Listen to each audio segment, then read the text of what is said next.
যাকে ভোট দিতে চেয়েছিল গণনা নয় পারে নাই, এমনি আমাদের নেতা কর্মীরা পারে। আসন্ন ত্রয়োদশ জাতীয় সংসদ নির্বাচনে কুমিল্লা ১ আসনে নির্বাচনী এলাকায় বিএনপির মনোনীত প্রার্থী, বিএনপির স্থায়ী কমিটির সিনিয়র সদস্য, ৩ বারের সাবেক সফল মন্ত্রী ও বীর মুক্তিযোদ্ধা ডক্টর খন্দকার মোশাররফ হোসেনের আগমন উপলক্ষে শনিবার বিকাল ৪টায় মেঘনা উপজেলার মানিকারচর এল উচ্চ বিদ্যালয় মাঠে ঐতিহাসিক গণমিছিল অনুষ্ঠিত হয়েছে।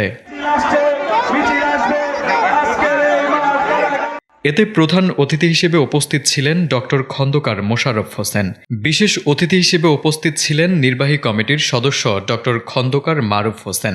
এছাড়া আরও উপস্থিত ছিলেন কুমিল্লা উত্তর জেলা বিএনপির আহ্বায়ক কমিটির সদস্য সালাউদ্দিন সরকার, নির্বাহী কমিটির সদস্য মাজহারুল ইসলাম মান্নান, উপজেলা বিএনপির সাবেক আহ্বায়ক ও কুমিল্লা উত্তর জেলা বিএনপির সাবেক যুগ্ম আহ্বায়ক মোহাম্মদ রমিজ উদ্দিন সহ উপজেলার বিভিন্ন নেতৃবৃন্দ। এ সময় ডক্টর খন্দকার মোশাররফ হোসেনের পক্ষে ধানের শীষে ভোট চেয়ে গণমিছিল করেন স্থানীয় নেতৃবৃন্দ। আমরা আজকে আমাদের আগামী জাতীয় ত্রয়োদশ সংসদ নির্বাচন